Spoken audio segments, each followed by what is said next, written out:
As my friend Terence McKenna used to say, modern science is based on the principle, give us one free miracle and we'll explain the rest. What's up, everybody? I'm recording just a quick preamble to this one because some of these things we covered already in the last live stream, but I'm just putting it out anyway. Kevan and I did a short episode last week, right after I got done talking with Jacob Hansen, and we ended up talking back and forth with his brother. You can find, these are the two of them. I spoke with Jacob Hansen on Thoughtful Faith, and then we had some back and forth with Forrest. As you can see here, they debate atheist versus theist or God-believing rationality. We talked a lot last time about Hitch and all that sort of stuff. And I always find myself somewhere in this middle position. Well, I don't even know what's the middle position. It's more just taking a meta look at it, like a Hume meta-ethics look, which is the is-ought gap, the problems with oughts. I know some of you know this. I'm just putting it up to try to describe where I'm coming from. One of the reasons I kind of wanted to bust this all out and just kind of get out in the open, because I'm actually kind of sick of having big overarching themes each time we do a podcast and trying to make some big point. I'd rather just BS and talk about some of the wacky doodle stuff we see in ex-Mormonism, and then talk about movies and TV shows and that sorts of things, and not have these big philosophical points. I do not consider myself a philosopher. I do consider myself as someone who has read a lot of philosophy, but I'll admit straightforward that I read it almost kind of like somebody who's going to go read L. Ron Hubbard and see what's this crap on about, what are these guys pushing on me? And that's the way I read philosophy. I kind of just charge through it. I don't sit there imagining to be myself some high-minded whatever person. I'm kind of just somebody who just wants to kind of get the argument, and that's really it. And all I see between atheists and the religious is an argument that I think is ultimately unanswerable, but we get caught in the weeds trying to jump over Hume's is-ought problem. The is-ought problem in metaethics, as articulated by Scottish philosopher and historian David Hume, is that many writers make claims about what ought to be on the basis of statements about what is. However, Hume found that there seems to be a significant difference between descriptive statements about what is and prescriptive or normative statements about what ought to be. And it is not obvious how one can get from making descriptive statements to prescriptive statements. The is-ought problem is also known as Hume's law. So it doesn't mean that descriptive statements can't inform prescriptive statements, but they don't answer the prescriptive statements. This is called Hume's guillotine. You see right here, it's usually depicted as a guillotine because it cuts off hard on one side or the other. Like this, it's natural, why fight nature? And some people will get into talking about the naturalistic fallacy, and that because something's natural, that's the way it should be. Because I argue on the side of evolutionarily derived ideas as being one of the best places to center off of reality, things that ought or should be, it does not mean that because something is natural, that's the way 100% it should be. It's just a starting point. It's just root point. So I've had this problem kind of describing this thing that I know Peterson's also been trying to describe, is this weird situation where, I'll show the entire window here.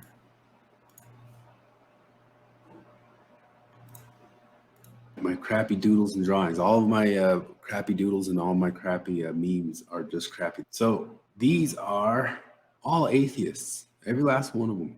We're looking at a screen of atheists. I think a lot of these atheists, some worse than others, get into what I'll jokingly call autism. They think that the atheism necessarily describes or prescribes or can show ways to give us all the answers to the universe of what ought and should be. And I think some of them have thought about it harder than others, and I think all have failed at that. And I think what's interesting about this side is that these groups of atheists here have landed on the concept that religion's not all bad all the time, even if it's not empirically true all the time. They're describing what is. And they're describing by bad right there, that was already a value judgment. I mean, not useful. That's what's called new pragmatism, capital N, new pragmatism. That's what these three guys, you got Durkheim, C.S. Peirce, William James, And many, many other people nowadays, you have the evolutionary psychologists or philosophers who notice that religion, you're describing the is adaptive and served an adaptive purpose. I mean, I think some of these guys even get it, but they just don't. They're so hung up, even Hitch, it goes in there. They're so hung up on just, it must be bad and it must be terrible. I think Dawkins goes all the way of thinking it can only be Parasite. Maybe Sam Harris too, but they're so caught up in being right that it was all just nasty baddie that they do a very bad job of stopping and noticing the is of the success of certain religious mindsets and communities and groups.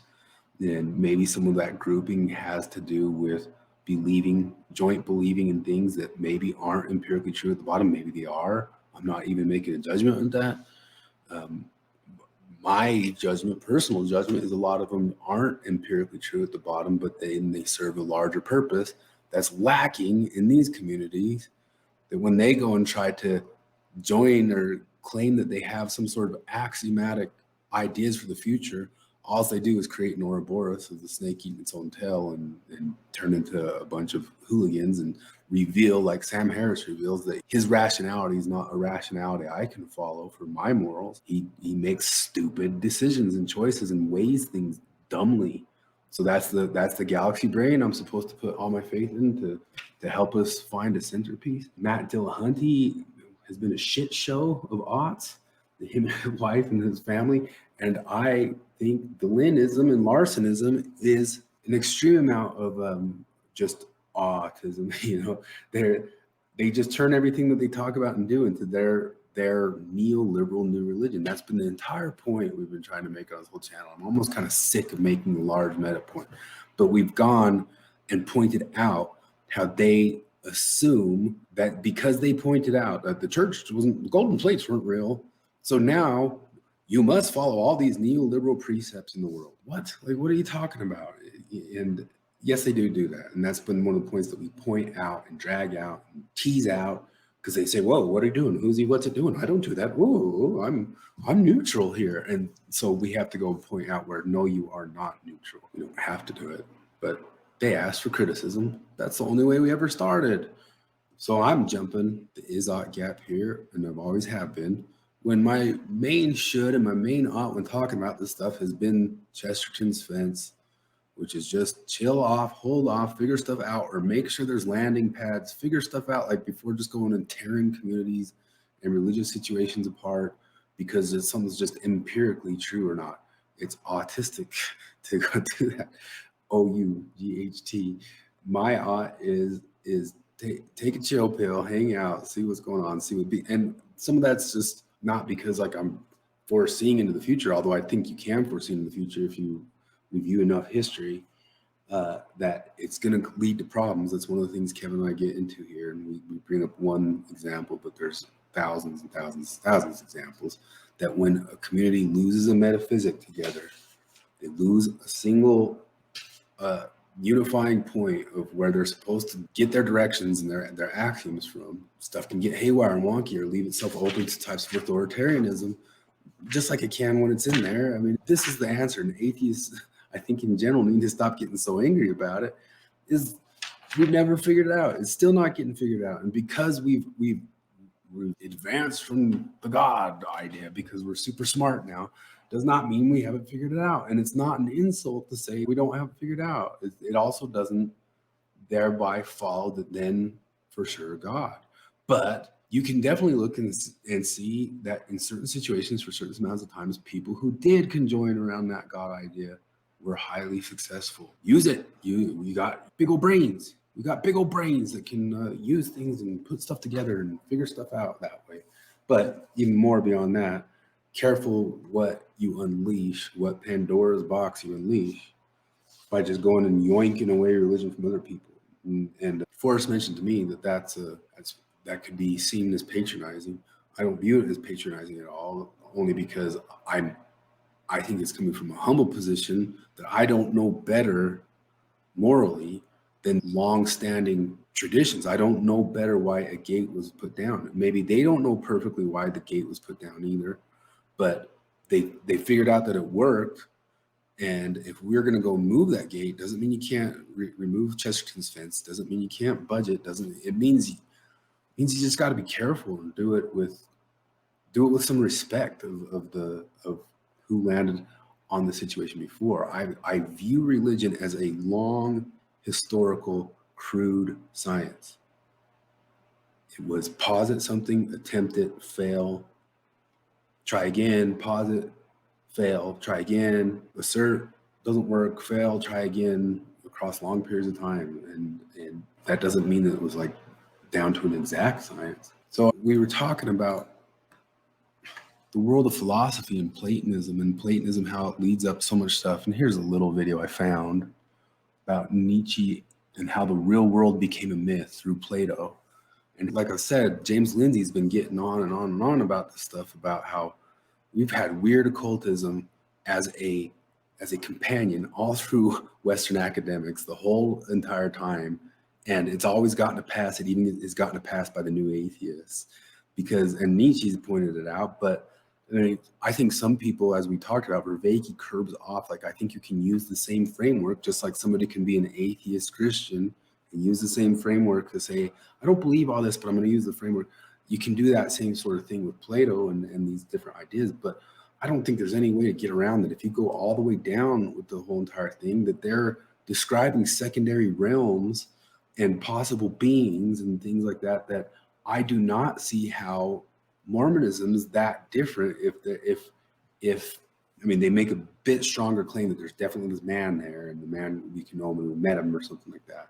But it's all this shadow world, the secondary world type stuff, and so much of philosophy and reason and stuff has that down at the end or at the beginning of it. And maybe like Nietzsche, the atheist should have been going all the way with that all the time, because it also cuts into things like Marxism, like Rousseau. It cuts into things like any sort of idealism, which some say that's all philosophy is. There's philosophies either that or trying to reject that, which you get to naturalist philosophies.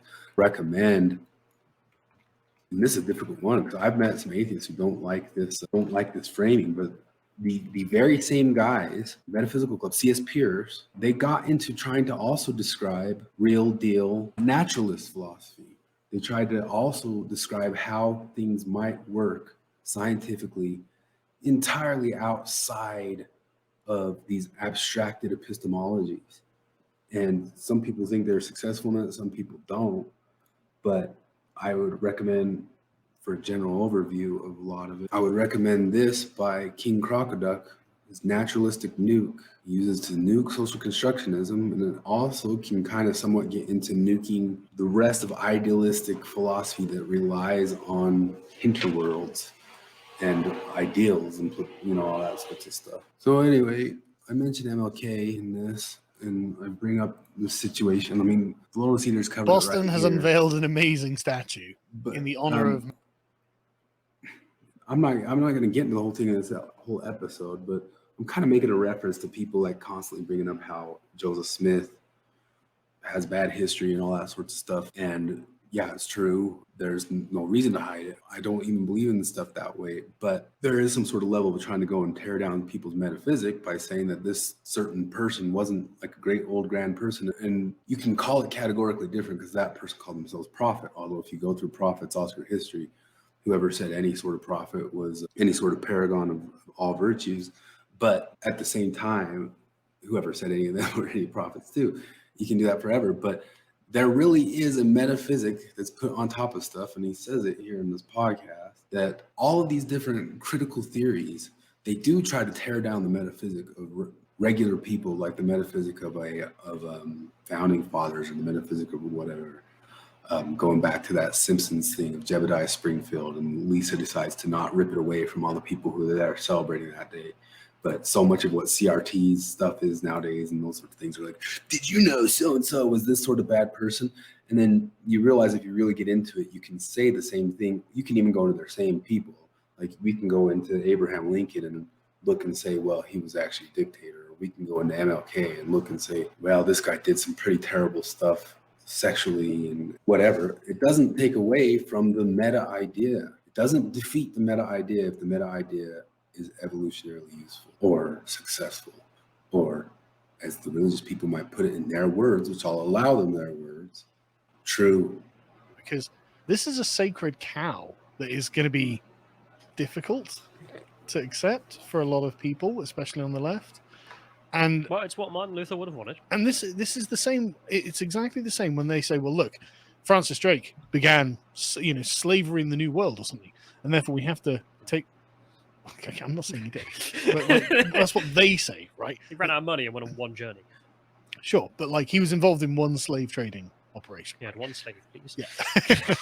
But the point is, they'll say, "Well, look, that's proof of his bad character." So take down and say, "Okay, if that's the standard, all we need to do is be consistent here, right? So we're not allowed any of our heroes because all of our heroes are evil. Doesn't matter that he, defeated the Spanish Armada, prevented a Spanish puppet from being put on the throne of England. That doesn't matter. That's not important. Why would that be important to England, right? And so if that's the standard, is Martin Luther King being present at a rape relevant? Oh, what? Yeah. I think it was going to be that bad. It's really bad, right? So there's a chap called David Garrow.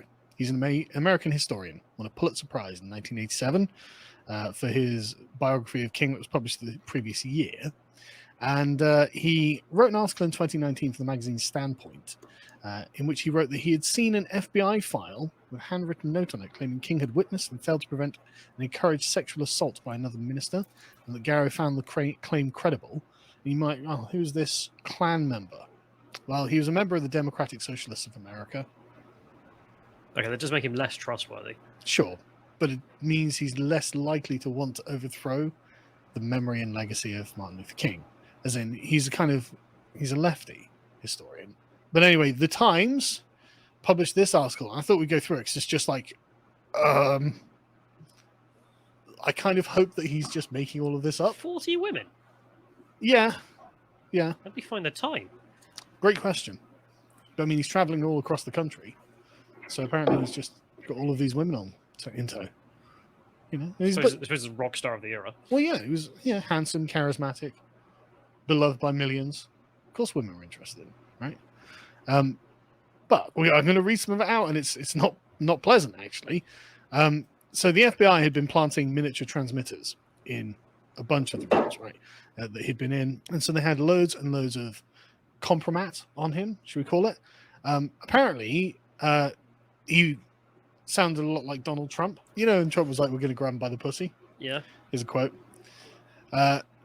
King joked with his friends that he had, quote, started the International Association for the Advancement of Pussy Eaters. Oh, that's just funny. I know. That's exactly right. Fair enough. He's there with all his guys like, we're the Pussy Patrol. Fair enough, right? Okay. But in another incident, he's said to have been recorded by the FBI agents that Garrow himself has seen. Again, Garrow has written biographies of Martin Luther King previous to this. King is alleged to have looked on and laughed and offered advice while a friend who was also a Baptist minister raped a woman he described as one of his parishioners. And that's messed up. Yes. No one in the Me Too camp. This has been out for 3 years, this article. No one in Me Too is just like, I didn't hear that. Details of the assault are believed to have been captured on tapes that are currently being held in the vault under court seal in the U.S. National Archives. The incident is described in FBI summaries unearthed by Garrow, an American historian who won the prize the previous year.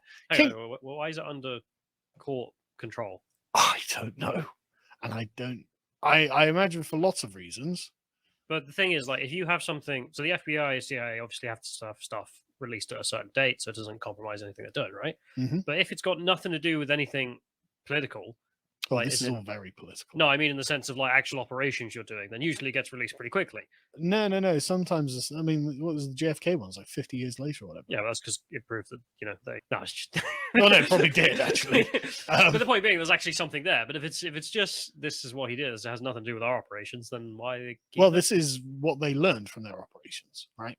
And you've got to remember that the superstructure of American civil rights is based on the decency of Martin Luther King. I mean, it's literally, let's judge a man by the content of his character, right? And you've got to remember that the superstructure of American civil rights is based on the decency of Martin Luther King. I mean, it's literally, let's judge a man by the content of his character. Learn about in school. Martin Luther King Jr. Martin Luther King Jr. What'd he do? He died for his sins. No, that was... everything becomes a religion, an idealism. Got a God at the bottom, God at the top, whatever. Too much of an abstraction. I don't think it is myself. But at the same time, too, I think as Jacob has pointed out, and I think is true, a lot of religions throughout history and throughout time come and go about how literally they take things or not. For example, this was a thread by Ryan Turnspeed talking about the new catechism released by Lutheran Church in Missouri, which goes into details of Genesis is entirely separate from scientific theories, has no interest in scientific theories. It's not held up as literal, it's held up as metaphor. So since last year, I've received many emails probing the question of symbolism and its relation to the Christian's insistence on the historical existence of Christ. Just last week, I was sent something which summed up much of the issue, and so I'd like to read the main parts of this letter that I received last week, and then I'll try to answer some of its concerns. So, I'm 20 years old, and I spent all of my grade school years at a fundamentalist evangelical Christian private school. After I graduated, I began to doubt my faith and progressively adopted a rationalist, positivist worldview and became an atheist. I had been an atheist for a little over a year when I came across Dr. Peterson's lecture videos, and with those, your videos. Dr. Peterson's perspective opened my eyes to a very different essential conception of religion from the one that I grew up with, and helped me rediscover a sense of meaning and purpose in my life after wandering aimlessly as an atheist. I have begun reading other great thinkers to help further my newly developing understanding of religion and Christianity, like Carl Jung and William James.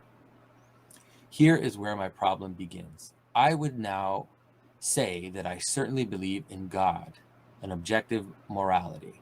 I would also say that I believe that Jesus Christ is the Son of God and the source of salvation. But I think perhaps that this is true in a symbolic sense, rather than in a physical, literal, historical sense.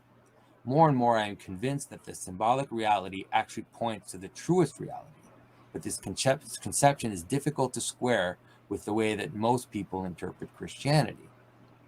For example, my peers and teachers from my old school would not consider someone with these ideas a true Christian, because to them, salvation depends on a faith in the literal life, death, and resurrection of Christ.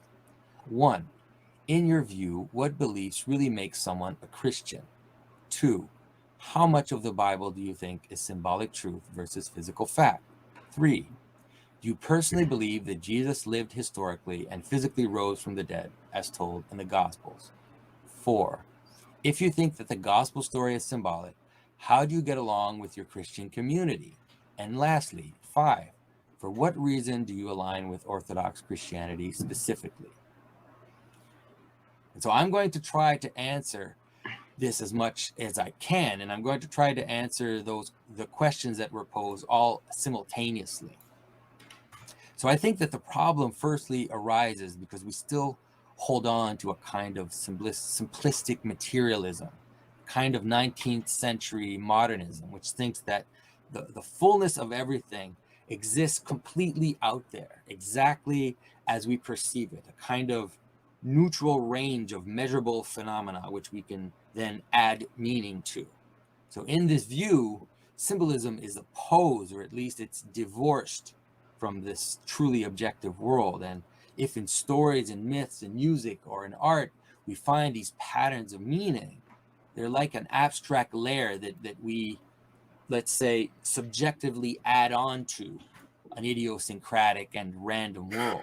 The problem is that that's just not how it works. The problem of believing we're only, let's say, enumerating physical facts in a story is problematic, because there's constantly an overwhelming and seemingly unlimited number of facts all the time around us. When we look into the world, there's this field of potential being. And so we have two faculties that help us to deal with that. The first faculty is attention. It is our capacity to focus on something. We focus in and limit the world within our purposed activity at any moment. And so we don't hear or see the same things when we're cooking or marveling at a sunset or shaving, let's say. The second faculty we have to deal with the unlimited number of facts is memory. Most of the things we encounter around us just vanish in their specifics. We don't remember them. Our memory only remembers the things which are important to us for one reason or another. Our memory will string things together, string events together into coherent hierarchies and narrative structures. These structures or these stories, they're already patterns. We often don't perceive the patterns, but the structure of why we remember something or how we then order events for others is already symbolic. Symbolic in the sense that they are ordered and patterned around things that have meaning. And then you have to see that there's a kind of positive feedback loop between attention and memory, and then between attention and memory relating to other people. I mean, everybody's aware of this. I mean, you know people. So symbolism is not opposed to a kind of neutral physical reality. Rather, symbolism is the very manner in which we perceive and organize the unlimited field of information. One of the first things that I remember that struck me when I began to attend an Orthodox church, I went to a talk that was given after a service. And one of the parishioners was explaining how the Greek word symbol refers to a place where two things meet, where two rivers become one river, for example. And that symbolism does not come about by adding a kind of metaphoric meaning on top of events, but is the very bringing together of events, the formation of analogies, the process of synthetic compression of multiple level of events, of patterns, of relationships. And it's the bringing of all those things together which constitute symbolism, but also constitutes the very manner in which we engage the world. And so, see, there is no reality which is not symbolic. The nature of our existence in the world is symbolic. Events coalesce around centers of meaning through our attention and our memory, so to speak. But the understanding of God by some of these Gnostics, and I know it may not be one size fits all, over against the idea that Christianity has taught for 2,000 years, or I'll say 1,500 to 2,000. Yes, well, these people called Gnostics don't really have a single teaching, but and they're often accused of slandering the Creator. When I was in graduate school, I remember very clearly an African bishop, a fellow graduate student who'd come to Harvard to get his PhD. He said, well, the Father of Jesus Christ is a God of love. He is not like the wrathful God of the Hebrew Bible. And this is a Christian, now a prominent African Christian teacher, who simply looks at the Hebrew Bible and sees that the characterization of God, as say Jack Miles wrote in his book called God, a Biography, sounds like a different character than the loving and forgiving vision of God that Jesus preaches. And so some people suspected, as Marcion did in the early movement, that these must be different beings. And when Marcion's views were discredited for trying to separate the Hebrew Bible from Jesus and his teachings, because I believe, and I think many of us share, that Jesus was deeply steeped in the Hebrew Bible. That was his tradition. Mm-hmm. Those were his scriptures. So people who tried to keep those together rejected Marcion's views and speak of the God of creation as the same as the Father of Jesus. But there's a difference, you see, between what we understand when we think of God. Is it Michelangelo's picture of an old man with a white beard? Is that God?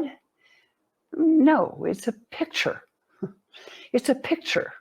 It's an image that Michelangelo painted on the wall of the Sistine Chapel. It was his way of imagining God, right? That's not God. And so these other followers of Jesus are doing something like that. They're saying, well, the picture you get in the Hebrew Bible isn't God. It's an image of God, which is maybe a deficient, partial portrait, so to speak. So you can't take it as literally true. That's why they say, what we mean when we say God is a transcendent being, far larger than our imagination. So they were then accused of not accepting the God of the Hebrew Bible. But I think that's a misunderstanding. So this was a TED Talk that was famously banned. I'm sure some things he says in this are questionable, some things aren't, but there's a lot of truth in it about scientific dogmas that come around, that science itself is supposed to be able to, and I'm not saying that you need some sort of God or metaphysics outside of it. The science itself, this is usually my point, is like the atheists themselves should be cleaning the house of also going after deists. The atheists themselves should be going after the bad science themselves, but you can not call it an error or a mistake that's the fault of atheism. It's the fault of man. It's kind of like the Pareto distribution that I think the Pareto distribution holds true in a lot of different areas.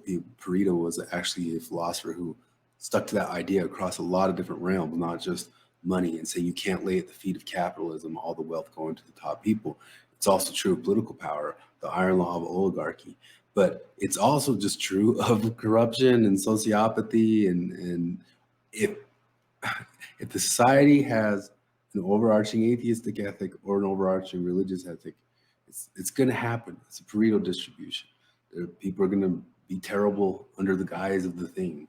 But that's what James Lindsay says, and I think it's a good idea. It's what you need is just like the American Constitution figured out as checks and balances against the two things. Because as we get into the podcast later, unvarnished reason can get nutty.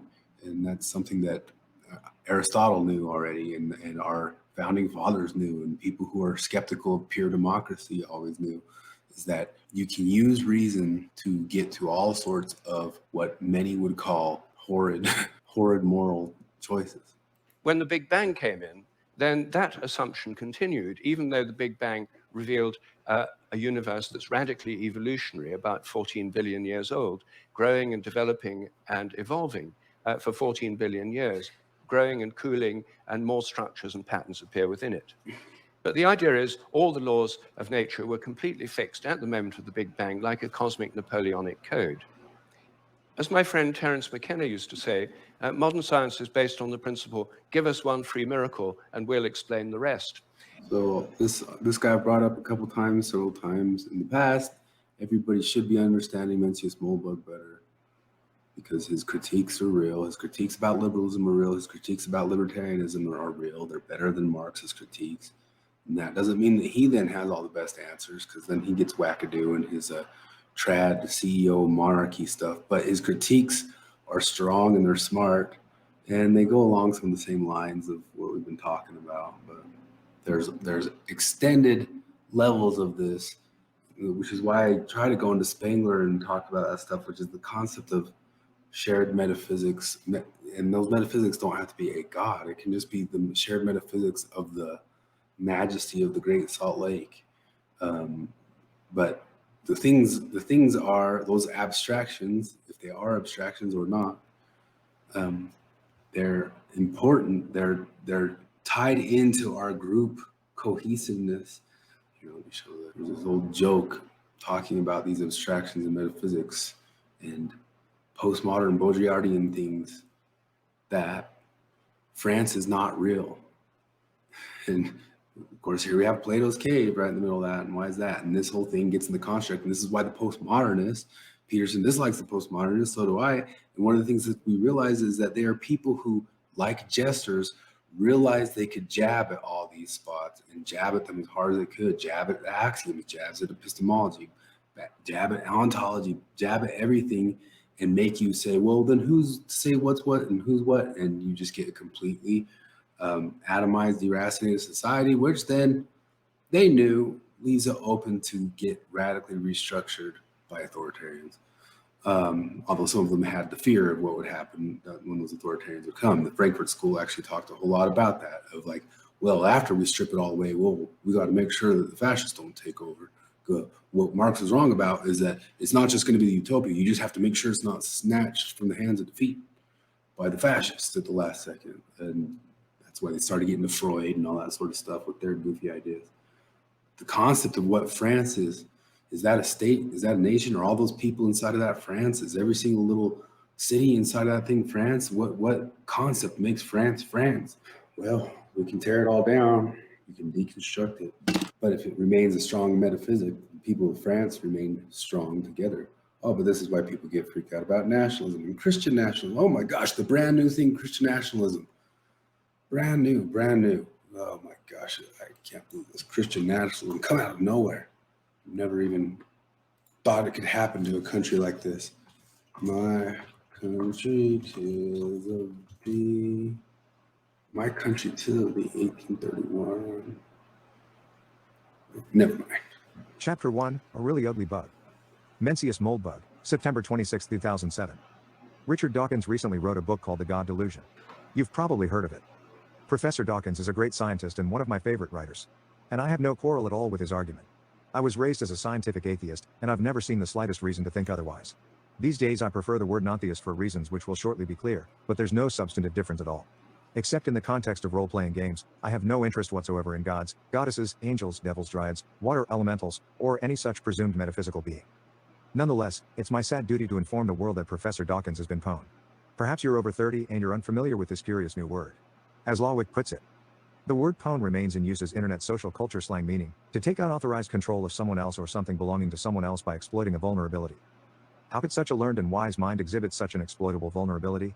And who or what has taken unauthorized control over Professor Dawkins? Professor Dawkins' explanation of religion, with which I agree completely, is that religion is a memeplex built around a central delusion, the God meme, an entirely unsubstantiated proposition. Religion exists because this memeplex is adaptive. This explanation is both necessary and sufficient. It is also parsimonious, a la Occam's razor. It may not be simple, but it's a heck of a lot simpler than God. I dislike the word meme and the complex of terminology that's grown up around it, mainly because, A, the word has a dorky sound, and B, it means the same thing as idea. However, in deference to Professor Dawkins and his numerous acolytes, I'll use it for this discussion.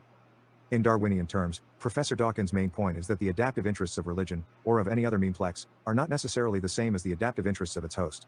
As a celibate priest, for example, you are helping Christianity to be fruitful and multiply. It's performing no such service for you. Biologists have a word for this, parasitism. Probably because he wants to be nice, Professor Dawkins tries not to use the P word. But he's clearly thinking it. The God delusion is a parasitic meme because, being alien to reason, it does not serve the interests of the host. Furthermore, some of the memeplexes, or religions which include far more pernicious memes, such as suicide bombing, which are lethal both to the host and anyone within its blast radius. The case would seem to be closed. But immunology is tricky. After all, if Professor Dawkins is right, anyone who believes in God is most certainly pwned, that is, infected by a parasitic religious memeplex. This category includes some of the smartest people in the world today. Intelligence is certainly no barrier to memetic infection. Worse, there have clearly been periods of civilized history in which everyone was infected by this parasite. The things are dangerous, there is no doubt. Therefore, without disputing Professor Dawkins' Darwinian conclusion, I think it's prudent to step back a little and attack the problem with a slightly broader and more careful approach.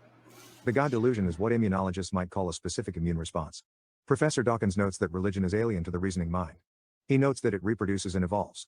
He sees that similar phenomena have caused many problems in the past and continue to do so in the present. He identifies a common feature of these problems, the God meme, and churns out antibodies to it. This process is not infallible. Suppose, for example, you note that a patient is ill and can't eat. You take a biopsy of his guts and find that they're full of bacteria. Bacteria are clearly not human. They're a well-known cause of disease. So the obvious problem is that the patient has a bacterial infection, and you prescribe broad-spectrum antibiotics. Meanwhile, the poor fellow is dying of colon cancer, and you're trying to eradicate his intestinal flora. Biological immune systems make all kinds of mistakes. Presumably the same is true of memetic immunology. After all, what was the Inquisition thinking?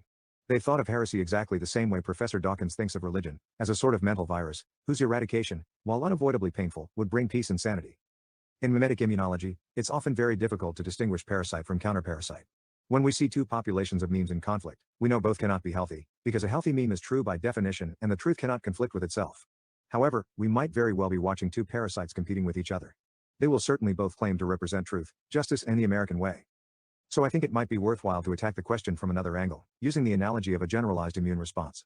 Rather than asking ourselves whether specific traditions, such as Christianity, Judaism, Islam, etc., are parasitic, we can focus on the problem of parasitic memeplexes as a whole. If Christianity, Judaism, Islam, etc., turn up on this screen, perhaps we'll want to point some T cells at them. But a generalized approach will also detect any other parasitic memeplexes we may be infected with. After all, the God delusion isn't the only delusion in the world. One way to approach generalized memetic immunology is to design a generic parasitic memeplex. Avoiding specific details which may confuse us, and focusing on the combination of adaptive success and parasitic morbidity, we can construct design rules for an optimal memetic parasite. We can evaluate potential threats by looking at how well they fit this template, which should be as nasty as possible. When dealing with actual biological agents, of course, we can work in biosafety labs. Remember, this is only a test. So our generic parasitic memeplex will be as virulent as possible. It will be highly contagious, highly morbid, and highly persistent. A really ugly bug. Let's focus on these design aspects separately: contagion, morbidity, and persistence. A contagious memeplex is one that spreads easily. The template may not have to infect everyone in the world, although that's certainly one option. However, for any really significant morbidity, we'll want massive, lemming-like misdirected collective action. This requires mass infection. There are 3 general ways to transmit a memetic parasite: parental transmission, educational transmission, and social transmission. Needless to say, our template should be a champ at all of them. If your parasite can't be transmitted parentally, it's really not much of a parasite.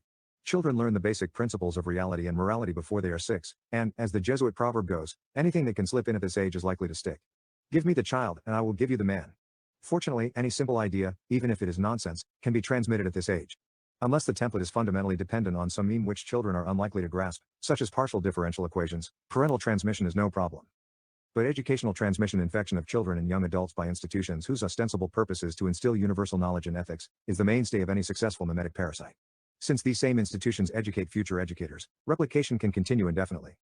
Over multiple generations, educational transmission outcompetes parental transmission. Changes of religion by executive fiat, for example, are common in European history. In the more recent past, the Allied victors eradicated militarist traditions in Germany and Japan through their control of the educational system. Furthermore, by treating the press as an educational institution, we can create a system of continuing, lifelong reinfection in which parasitic memes are omnipresent. Of course, it's important to remember that exactly the same techniques can also cure a memetic infection.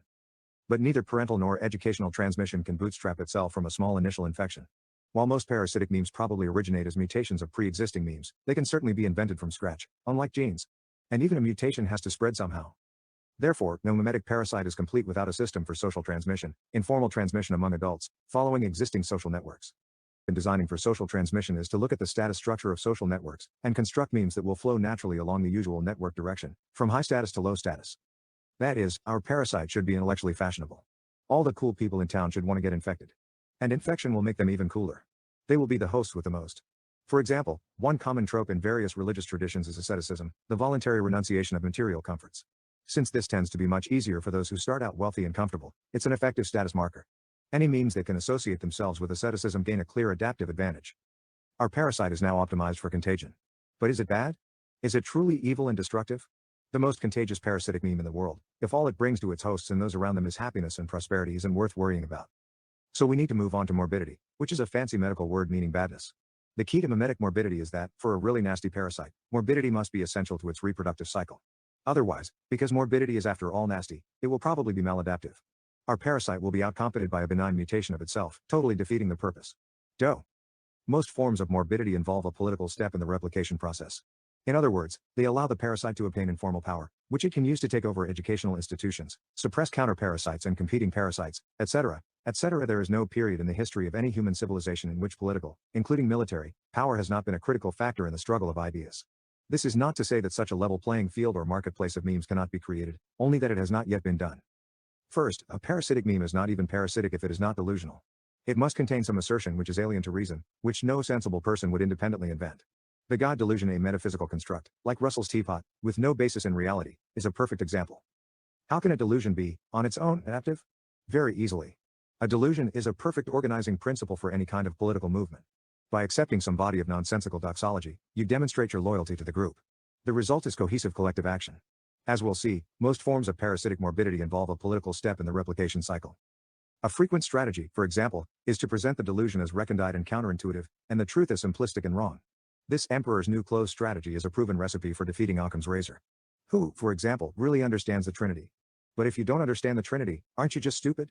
Through internal competition, this counterintuitive delusion generates a revolutionary elite deeply steeped in trinitology. The harder it is to understand the delusion, the more dedicated your cadre will be. Another good general strategy for high morbidity is antinomianism, the opposition to law. Since the rule of law can be defined in terms of property rights, property is any right that you can own. Any mean that opposes property opposes law. It therefore declares continuous and informal transfers of resources to be morally justified. Antinomianism builds political power by providing an easy avenue for punishing enemies and rewarding supporters, all in the service of whatever bogus concept of justice our parasite concocts as a replacement for law. Finally, our parasite will employ a strategy of politicization, insisting that everyone in a society be involved in the contest for political power. Since our mimetic parasite is already bound to one or more political factions, politicization leaves no one with the option to ignore it and simply live their lives. Neutrality is not acceptable. All those who are not actively infected, and who do not openly endorse the parasite, are by definition its enemies. And they will be crushed. The safest thing is to play along, and raise your children in the faith, even if you don't really believe they will. High contagion and adaptive morbidity will allow our parasite to spread widely and rise to power, where it can continuously propagate itself through educational institutions. But there is still another problem: persistence. If our parasite does not resist competitors, or succumbs easily to healthy counter-parasites, it won't last long and it won't be much of a threat. It should be as hard as possible for hosts to reject the parasite, whether they are replacing it with a competitor or simply returning to reason. Our first defense against rejection is mere euphoria. It should feel good to be infected. It should improve the host's self-esteem, making them feel like a better, happier person. If they need to make sacrifices for their faith, if they suffer for it, fine. They are doing what's right. At a certain level, euphoria graduates into full-on anesthesia.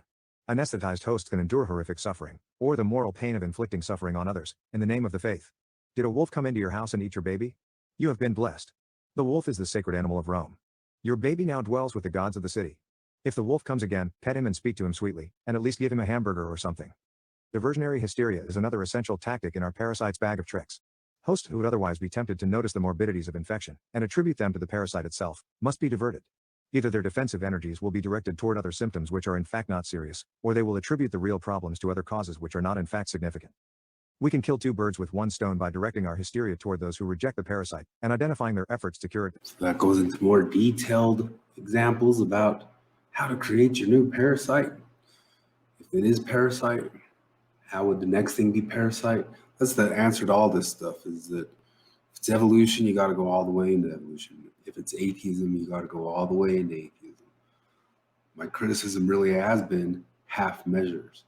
Like Brett Weinstein said to Dawkins, there's something in the evolution to infuriate all of us. And Dawkins himself is the one who came up with this idea of memes, and memes being something that perpetuate themselves, which isn't exactly all of Evo psych, but they're very, very closely tangentially related. And if you go all the way with it, either it's not parasite, it's adaptive, or you've got a new parasite. Concisely put. For clarity of further discussion. My hypothesis is that Professor Dawkins is not just an atheist. He is a Christian atheist. Or as I prefer to put it, a non-theistic Christian. His Einsteinian religion is no more or less than the dominant present-day current of Christianity itself, M.42, as commenter for A so concisely put it. There's a good reason why the current dominant version of the Minotaur, to use the term by Bertrand de Jouvenel, shall use a previous version as its sparring partner, so as to win power. The previous version is precisely what it had to fight and win against, to begin with.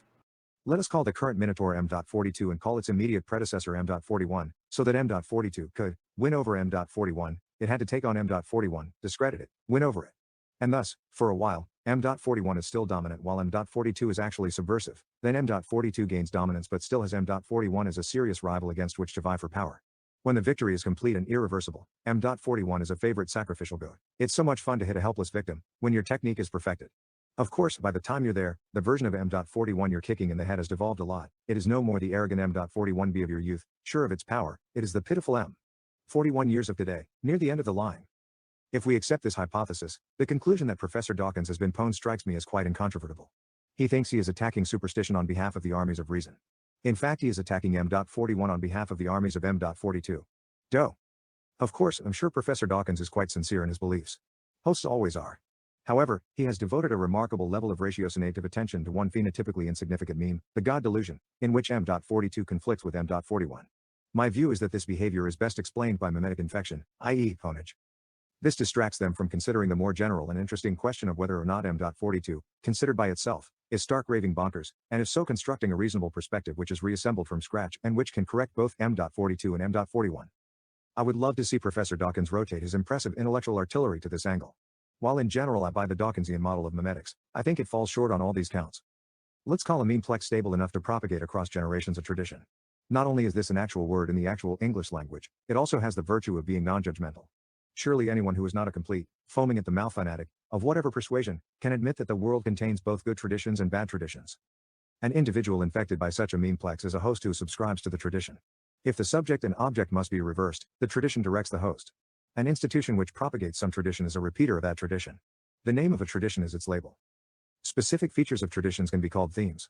For example, the God theme is a trait of many traditions. The Trinity theme is a trait of many Christian traditions. Traditions can be taxonomically grouped and classified, along the lines of Professor Dawkins' biological analogy, and we can follow the analogy in calling a group of related traditions a clade.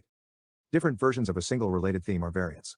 A set of themes transmitted as a unit can be called a haplotheme, in analogy with a genetic haplotype. Any two themes which cannot simultaneously direct one individual conflict. We can also follow biology in referring to ancestral and derived variants, and borrow other terminology from cladistics.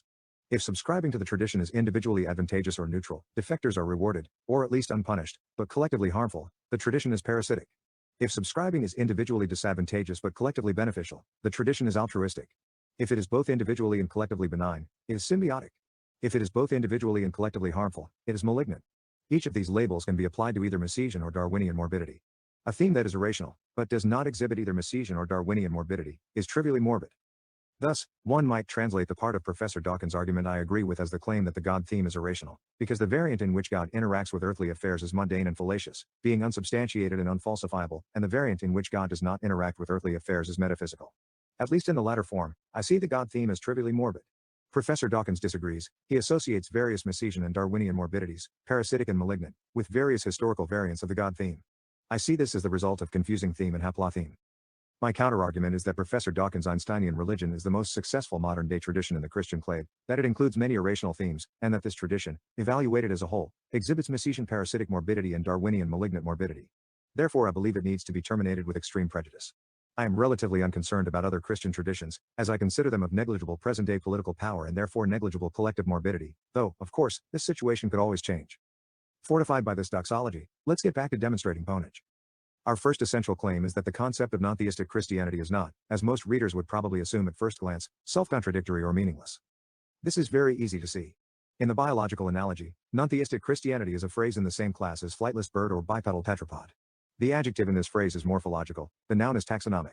There is no contradiction at all. Professor Dawkins is hoist by his own petard here. Since the biological analogy is his own invention, he cannot possibly object to the application of the modern cladistic method. If we classify traditions according to a single morphological feature, the God theme, we might as well classify both birds and bats as flying, warm-blooded animals. Perhaps this was good enough for Aristotle, but it's certainly not good enough for Professor Dawkins. He implicitly classifies a wide variety of historical traditions as either theistic or non-theistic, just as a naive taxonomist might classify animals as flying or non-flying, bipedal or quadrupedal, etc. In Yudkowsky's defense, this confusion, which is inherent in the usual modern usage of the word religion, is so common as to be conventional. But that doesn't make it cogent. Overcome that bias, Leeser. One, you can do it. In my opinion, the only sensible way to classify traditions, as with species, is by ancestral structure. While the existence of introgression and the absence of reproductive isolation makes it technically impossible to construct a precise cladogram of human traditional history, we can certainly produce sensible approximations. Note that perhaps an even better analogy is to languages and linguistic history, in which cladistic classification is commonplace. So, Professor Dawkins is an atheist. But, as his writing makes plain, atheism is not the only theme in his personal kernel. Professor Dawkins believes in many other things. He labels the tradition to which he subscribes as Einsteinian religion. Since no one else has used this label, he is entitled to define Einsteinian religion. Perhaps we can just call it Einsteinism as whatever he wants. And he has. My observation is that Einsteinism exhibits many synapomorphies with Christianity. For example, it appears that Professor Dawkins believes in the fair distribution of goods, the futility of violence, the universal brotherhood of man, and the reification of community. These might be labeled as the themes of Rawlsianism, pacifism, fraternism, and communalism. Following the first two links above will take you to discussions of these themes, in which I outline their evolutionary history in the Christian clade and make a case for their morbidity. I have not yet discussed fraternism and communalism, but I'll say a little about them later. If nothing else, they are certainly very easy to find in the Bible. If Professor Dawkins were not a Christian atheist, but rather a Confucian or Buddhist atheist, or even an Islamic atheist, some clades of Sufism come daringly close to this rara avis, we would not expect to see these obvious synapomorphies with Christianity. Instead, we would expect to see synapomorphies with Confucianism, Buddhism, or Islam, and we would have to construct a historical explanation of how these faiths made it to Cambridge. Fortunately, we are spared this onerous task. Non-theistic Christianity, therefore, can describe any tradition in the Christian clade in which the ancestral God theme has been replaced by the derived theme of atheism or agnosticism. This is no more surprising than the replacement of the ancestral Trinitarian theme, which was part of all significant Christian traditions for 1,000 years, with the derived Unitarian theme. Every variant of Christianity, by definition, considers itself orthodox. And as such it must question the legitimacy of any other Christian tradition which contains conflicting themes. To a good Trinitarian circa 1807, a Unitarian was simply not a Christian. Today, while most Christian traditions still officially conform to Trinitarianism, few spend a huge amount of time worrying about the Holy Ghost. If more examples are needed, denying the divinity of Jesus is another obvious intermediate form between Christian theism and Christian atheism. We can also ignore the fact that Professor Dawkins does not classify Einsteinism as a form of Christianity, and nor do any non-Einsteinian Christian traditions. Clearly, accepting a tradition's classification of itself, or of its competitors, is foolish in the extreme. These minor thematic features are best explained adaptively. For example, it would be maladaptive for Einsteinism to self-classify as Christian. One of the most adaptive features of M.42 is that non-theistic or secular Christianity can be propagated by American official institutions, which are constitutionally prohibited from endorsing its ancestor and competitor, M.41 or theistic Christianity. Considering as this set includes the most influential repeater network in the world, the U.S. educational system, it's hard to see what could justify abandoning such a replicative advantage. It would also be maladaptive for theistic Christianity to classify non-theistic Christianity as Christian. M.41 deploys the unchristian nature of its enemy, the dreaded secular humanism, as a rallying point for its dwindling band of followers. If Einsteinian religion were Christian, M.41 would have to define its increasingly ineffective counterattack not as a defense of faith, but as a mere theological spat. Once this may have had some resonance, but in a world where God himself is under fire, it's hard to excite anyone over such sectarian minutiae. Therefore, I conclude that Claim 1 is satisfied. Non-theistic Christianity is a sensible concept. As for Claim 2, I've already described some of the links between Einsteinism and Christianity. Let's sharpen this claim, however, by proposing a hypothetical chain of events that outlines the exact historical connection.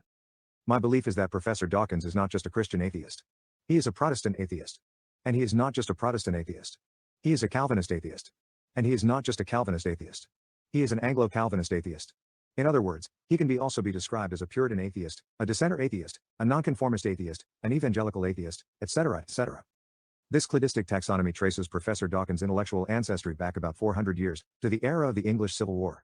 Except of course for the atheism theme, Professor Dawkins' kernel is a remarkable match for the ranter, leveler, digger, Quaker, fifth monarchist, or any of the more extreme English dissenter traditions that flourished during the Cromwellian interregnum. Frankly, these dudes were freaks. Maniacal fanatics. Any mainstream English thinker of the 17th, 18th or 19th century, informed that this tradition, or its modern descendant, is now the planet's dominant Christian denomination, would regard this as a sign of imminent apocalypse. If you're sure they're wrong, you're more sure than me. What do you think about that, Mormon atheists? So, genealogy. Genealogy makes the case that you don't necessarily need some magical theistic God that's easy to tear down there to be dunking on religion, but I would contend that they all still do lean on a Platonic deistic God somewhat at the end of it, whether they know it or not. That's kind of one of Peterson's points that he's been making all along. But I do think some thinkers do get outside of the box, then they land on this naturalistic nihilism, or the point that Jacob Hansen made from the beginning. You have to grant points when they have good points. It does not mean, okay, then there's a God, but things devolve into will to power. Will to power. A couple more clips and then move on. Speaking of parasites, if it is all parasite. So Mencius Bullbug mentioned right there that different parasites have different levels of morbidity, and some not at all. Sometimes they are fellow travelers. But here's Gad Saad talking about the parasitic mind of Sam Harris, or of climate specialists, people who get nutty and crazy about that sort of idea. Michael Shellenburger has been on about a lot. One of the things Michael Shellenburger points out in this interview, which I recommend on Gad Saad's channel, is that he has the same axioms as a lot of the people freaking out about climate, in the sense of he buys every ounce of their science, but he has completely different conclusions based on all that science than they have. So the axioms, those scientific axioms, are the same. Brings us back to how the conversation started, is bad faith. They know perfectly, the people that are doing it know perfectly well the difference between disasters and extreme weather. They know that I know perfectly well the difference. And they know that their audience doesn't know the difference between natural disasters and extreme weather.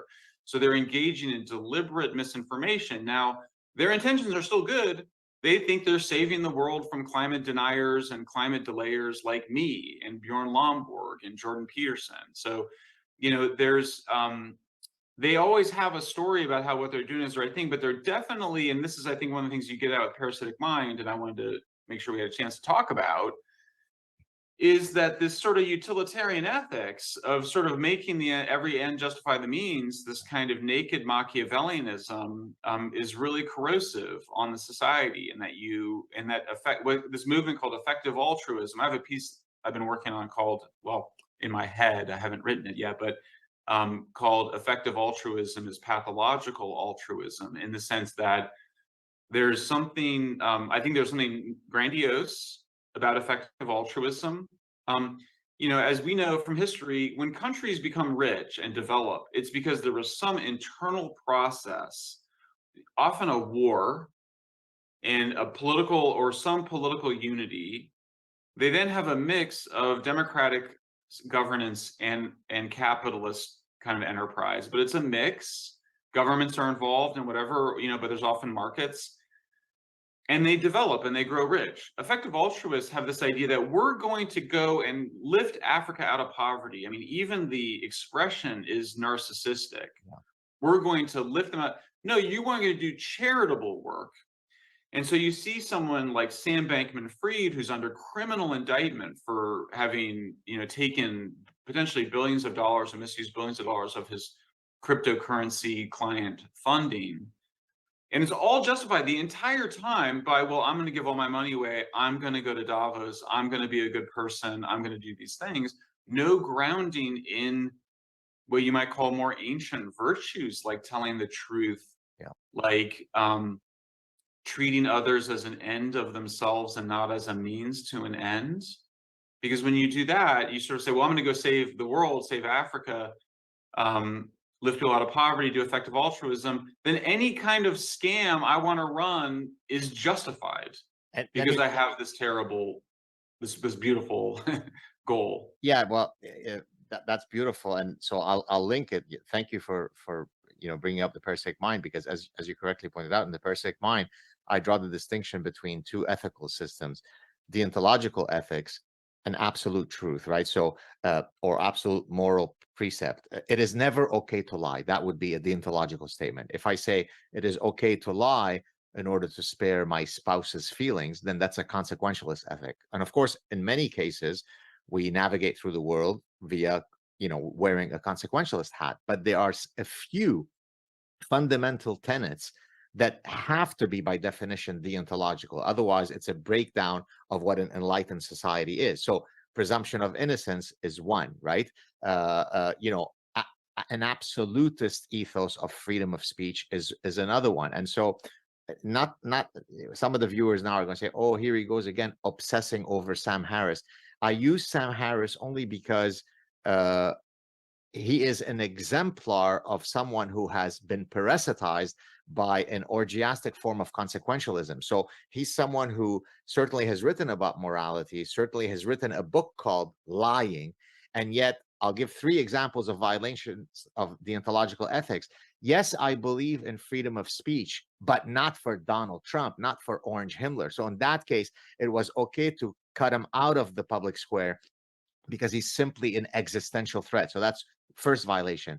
Yes, I believe in presumption of innocence, but surely not for Brett Kavanaugh, because after all, this is not a criminal case. It's simply a job interview. And if someone said that 36 years ago, something may or may not have happened, I don't really have the details or any evidence, then we should err on the side of the accuser, because in this case, you know, presumption of innocence doesn't apply. Sure, I believe in journalistic ethics, and I believe that you should not lie. But when it came to Hunter Biden's laptop, it was perfectly reasonable and justifiable that they shut down that story, lie about that story, suppress that story, because otherwise Donald Trump would have won.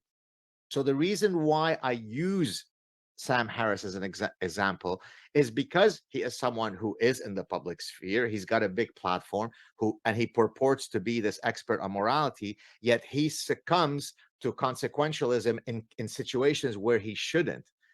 What are your thoughts about this? And does any of that debate, deontological versus consequentialist, apply to the climate issues? I'm guessing you're going to say yes, because any scam that I pull as a climate activist is okay because there's a greater goal, correct?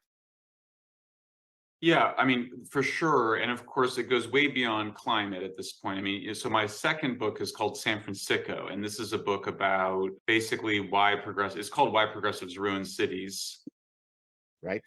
And I didn't really have a chance to think about, because I was when I was writing the book, I didn't have a chance to think about it, about how it was related to Apocalypse Never. I mean, I knew there was a relationship, and both are criticisms of progressives to some extent. But I really got through writing that book, and then I spent the last year thinking about how the two things are connected. And then I think that the Sam Bankman-Fried, this cryptocurrency, was a very good case for me. I wrote 2 articles on it. You know what I'm talking about, right? The FTX. Yeah, of course. That was a very important case for me because, well, I think a couple of reasons. First, it was obviously different than crime, drugs, homelessness, or energy and the environment, or climate. It was a different it was a totally fresh topic for me. Beginner mind is a real thing, and you need it because you just get too close to your material. So it's a fresh new case. Plus, he himself was so philosophically aware and was part of this super philosophically aware movement where they debated ideas. Like utilitarianism is kind of, what you would call it, I think. And what you're struck by when you see how he's being raised by his parents, there's basically 2 big ideas. One is utilitarianism, which is basically the ends justify the means, and it grossly exaggerates it's not humble in the sense of it eschews humility by saying, don't rely on these ancient virtues. We're going to run some math to figure out whether or not you should pull the lever and the trolley car should kill a bunch of people in one way or the other. It's kind of, I think there's something pathological about it too. I'm not quite sure I know what it is, but it's sufficient to say it's hubristic. The other part of it comes from his mother, and she makes this case against free will. This is obviously, we're dealing with some really old philosophical debates at this point. We're dealing the oldest, the most important. I'll tell you where I end up landing with it, which is that, there's a lot of rationality is obviously super important, and thinking about the consequences of behaviors is something we should obviously do. How could we not do it? It's part of what we do. There's a reason why the ancient virtues have lasted so long. There's a reason truth has inherent truth and freedom, and these things have inherent value aside from their consequences. And there's a problem there, and so for me, that's part. You keep your virtues. You still think about the consequences of your actions. You also have your virtues, but then there's the other issue. Is you're introducing Sam Harris.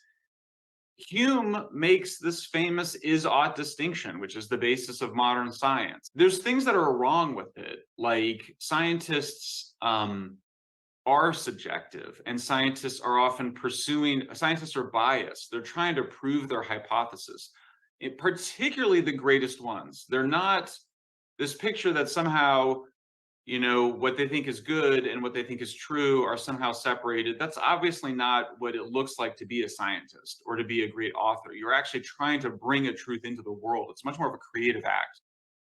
That being said, I think that the Hume distinction is a really useful one that also has this continuing value. And when you get yourself convinced that you're going to use science to decide what's good, you're on a dangerous path. I haven't had a chance to engage with Sam, so I wouldn't want to make a criticism quite yet. But what I would want to ask him would be, just how would he respond to the basic Hume view and critique, which says that humans are subjective animals, and that's precisely. We know Sam's been confronted with it, and one of Paul van der Klee's points about Sam Harris is he just does not budge or learn or hear or adjust anything. Van der Klee's covered him a lot of different times about how just nothing even like creaks in. He's just insistent that he can beat that as he goes. The more and more he insists that he beats it, the more and more the Malibu Meditator shows that he doesn't. The more and more he dips into his own brands of religious, liturgy with his meditation stuff, and then his inability to see where he makes pragmatic decisions and does, ignores science, all this, everything. Anyway, the humility and hubris, I think that's just really the whole entire part. And part of that humility is understanding that all along the religious have been in this conversation and part of the conversation, rightfully in the conversation about how do we land on the morals. And they might have been the ones who really set the methodology. And it's not a methodology that the scientific side should overlook if they want to join the game at all. And of course, forever, the scientific side, the reason side, needs to push on them for forever and ever. We need each other. We need both Jacob and Forrest. We need it. That's the whole concept of the only real world frame that I think works, which is the constitutional liberal common sense. But what's common sense? Is it Sam Harris making sense for us? It's common sense, which is both. It's all of us arguing and talking together, speech, all these things.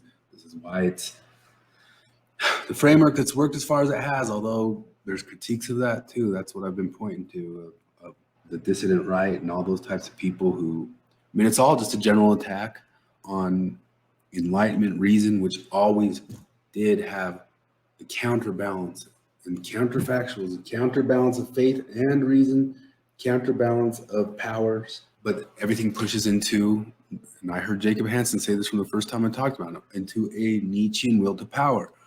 He was right. Go all the way with your stuff, and then none of it means that you have to concede to him that there's a God there. You got to concede to him that we got problems, and we always have. It's the human condition has problems. What? I don't understand the new atheist. After years of being in that, I don't understand the Turkishness. I always go with the Spanish word. Spanish words always enter my head, like terco, is what he's saying.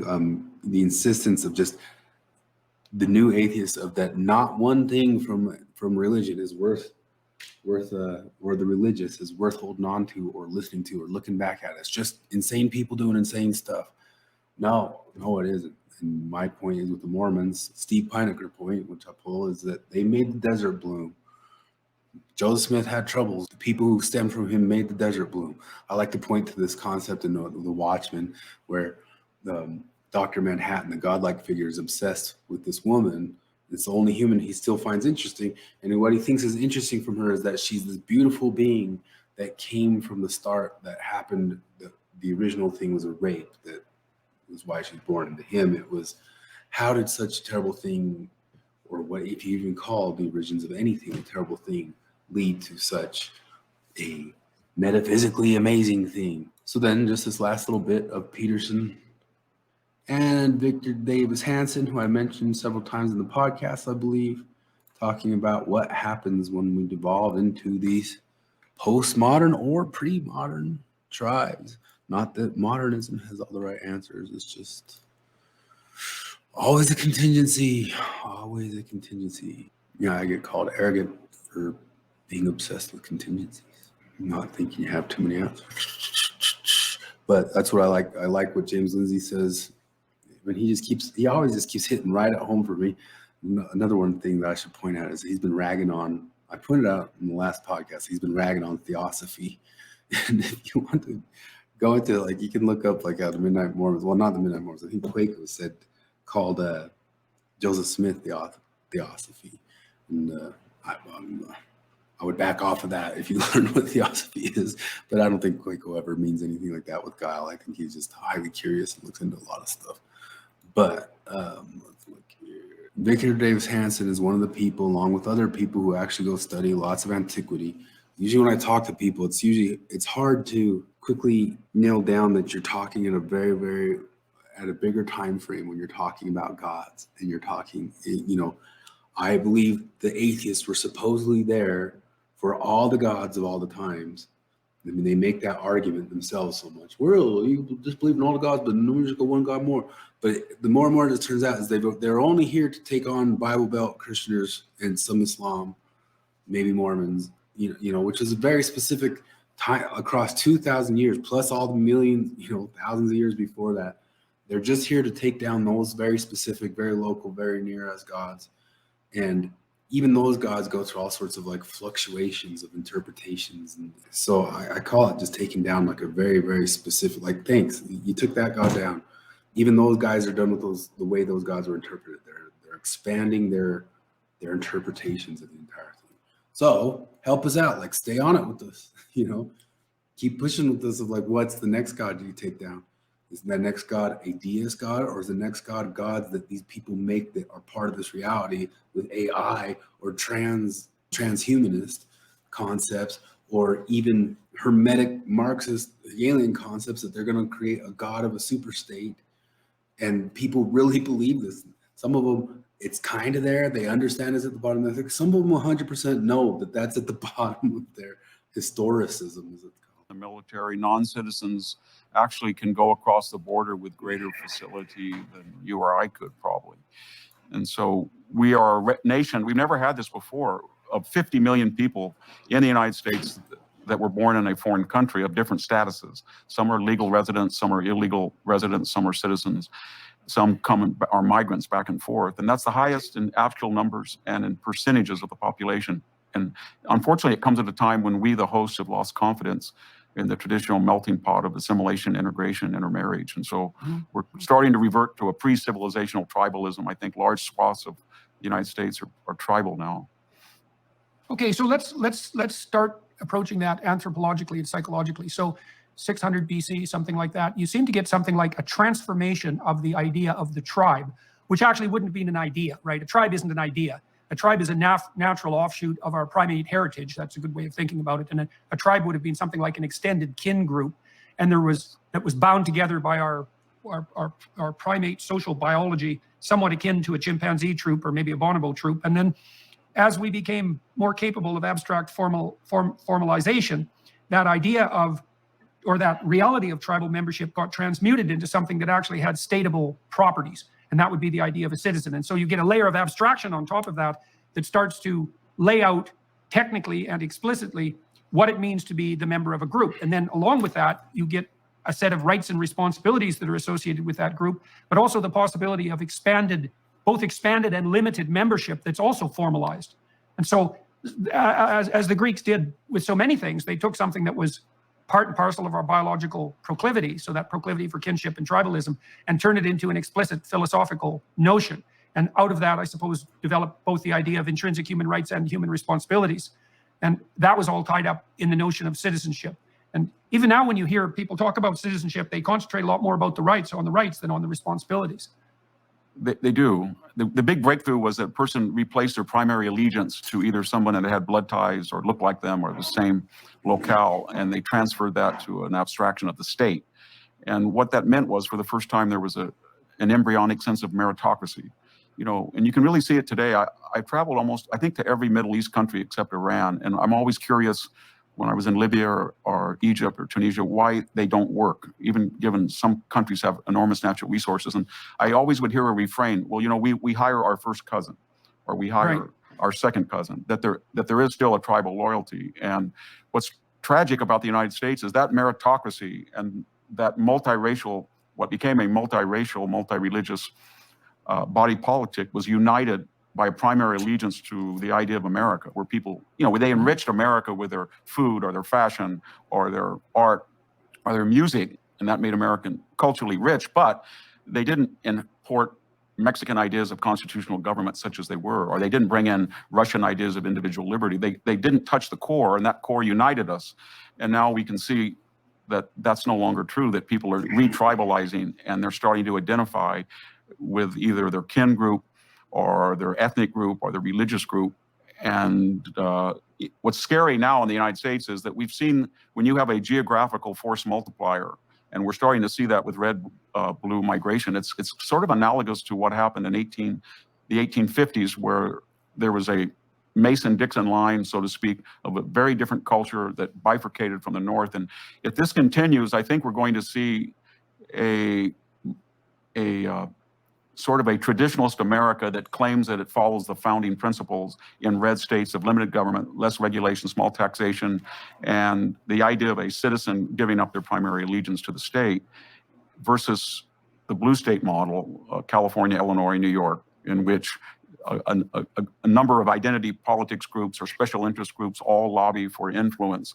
Oops. So I rely on abstraction too. The idea of liberalism, the idea of the Constitution and the founding fathers and all that stuff. Oh, and I can deconstruct them all the way down to and talk about their sins and all that sort of stuff. I can talk about the contingencies and the angles and the problems, but I also still rely on an abstraction that I think works and can work, has worked, doesn't stay working unless you try to hold on to it, unless it has counterbalances, factuals, power balances, all that sorts of stuff that's part of the built-in idea. But the will to power stuff can come from decision. It can come from purposeful poking, like the postmodernists do, or purposeful poking like these postmodern trads, which are really kind of trying to return to a pre-modern ideal of how concepts and ideas and power were spread around and how tribes formed. Those tribes are naturalistic. They come out. It all comes. What I think is everybody needs to lean in harder into what their supposed philosophy is. Lean in harder to evolution is your answer, atheists. Lean in harder to evolution is your answer, theists.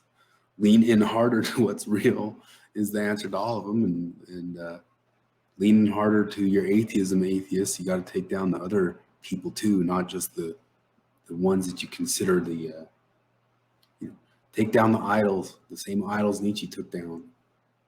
Or rescue some of them and realize that you're doing it. I mean, deconstruct, reconstruct, whatever. I don't know. It's all a big bunch of odds. What do I know? What do I know? Let's move on to what Kevan and I talked about. Screw this. What do I know? That's one of the things. I'm tired of big, long, overarching things like this. Maybe they'll come up, maybe they won't, but I think we're just going to start streaming and goofing off and reviewing stuff. I mean, of course, we'll talk about little things, but no more friggin' sermons. We're just going to joke around and poke at random culture war stuff and that sort of deal. And poke it to Lynn. We'll never stop poking at Lynn until they give up their autism, which they won't. On to the show.